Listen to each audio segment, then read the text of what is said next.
When a customer came to me with the check engine light on, I knew I had to dig in to find the issue. I connected my scan tool to the vehicle and pulled up the code P0446, Evaporative Emission System Vent Control Circuit. This meant there was an issue somewhere in the EVAP system, which is responsible for controlling fuel vapor emissions.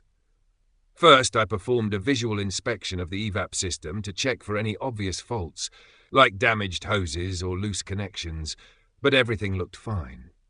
To dig deeper, I decided to seal the EVAP system and connect a smoke machine to the service port.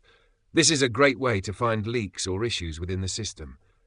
After inducing smoke into the EVAP system, I noticed smoke escaping from the EVAP canister itself. That was the confirmation I needed. The canister was defective and needed to be replaced. Once I had the faulty EVAP canister removed, I installed a new one, making sure all connections were secure. After the replacement, I cleared the codes from the scan tool and took the vehicle for a road test. Everything worked perfectly. The check engine light stayed off and no codes came back.